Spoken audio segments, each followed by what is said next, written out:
Yeah, well, people do wonder.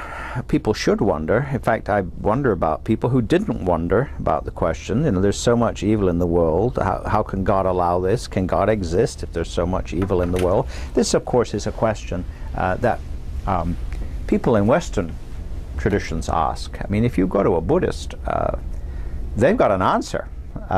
They don't have a problem. But we do have a problem because Western religions have this belief in a God who is both all-powerful and all-loving. And if God is all-powerful and God is all-loving, why do bad things happen to good people and so on? Or why do bad things happen to small children? Or, you know, whatever it is. And it's a very understandable question. It is the single most challenging question for any religious believer because it comes from inside. It's not like some Richard Dawkins new atheist type is telling you you're an idiot. You can easily deal with that, but it comes from inside.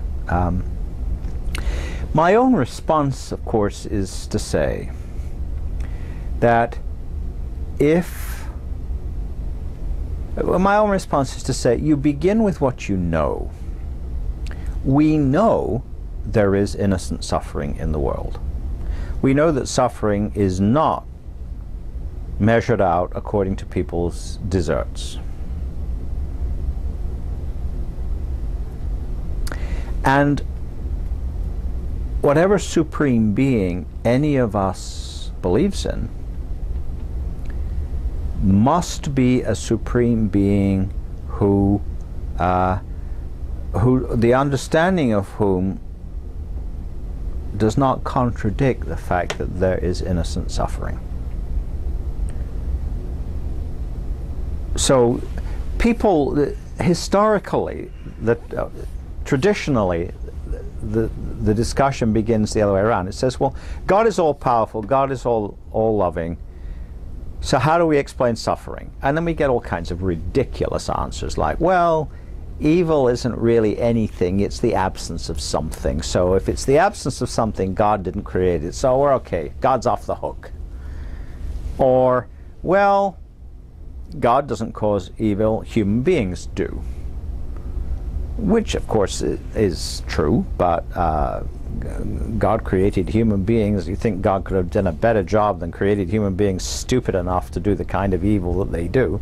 And we're not talking about Adolf Hitler here, we're talking about all of us on a daily basis. There was a movie once called Oh God, and the guy who played Oh God, the guy who played God, God showed up in the world looking like a rather disheveled old man, and he was talking to a younger man, and the younger man knows he's God, and he says to him, well, did you make anything you regret? Any mistakes you made? And God thinks for a minute and then says, yeah, he said, I think I made the pit in the avocado too big. Well, I think I would have said, I think I screwed up with the human race, because it's not like they're just very occasionally causing problems. They do it all the time. So the traditional approach is wrong. And that means that you either have to say, well, maybe God is all-powerful but not all good, which is problematic for a believer, or loving but not all-powerful, which is marginally better, but still, if God is not all-powerful, it's not very clear how God is God. Or you have to say that somehow or other, omnipotence and absolute love is compatible with innocent suffering. And that's never easy. But the way I put it is, I mean, I don't blame anybody who says, well, I don't believe in this God. I mean, Ivan Karamazov onwards in the great Russian novel, he said, the existence of God is not worth the suffering of one child. And I think from a certain perspective, I agree with him. But I think in the religious tradition, you have to say, God has to be understood in such a way that evil is not overwhelming. Right? Evil's going to exist. But you've got to find a way to believe, if you're going to be religious. If you're not going to be, well, it's understandable. But if you're going to be religious, you've got to find a way to be religious in which your understanding of God does not mean that suffering is overwhelming. You can't explain it away, and you can't just blame it on God. It's real, and God either can't cope with it or chooses not to. But what makes it not overwhelming? I don't know, but it's certainly easier for someone who isn't doing a whole lot of suffering to explain why it's not overwhelming than for someone who is. I like the answer in the book of Job.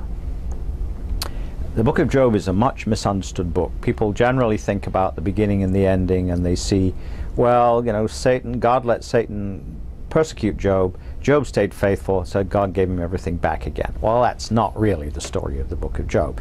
But the part I like about the book of Job is this. Most of the book, the whole 40 chapters in the middle, is Job arguing with his friends. His friends are simply repeating, well, God's good, God's all-powerful, you must have done something wrong. And Job is speaking from experience, or thinks he is, and saying, I didn't do anything wrong, or I didn't do very much wrong, and God has taken everything away from me. How could God do this? This is terrible.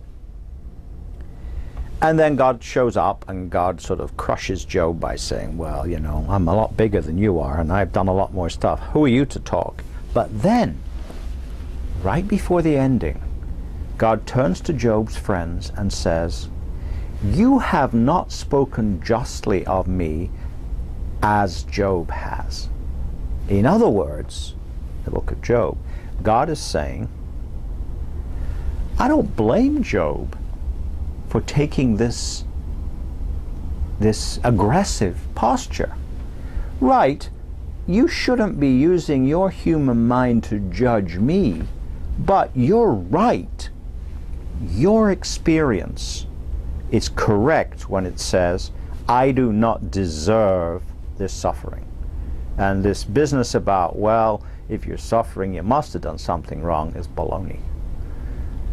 So Job helps suffering not to be overwhelming. But check back with me when I'm suffering from overwhelming suffering.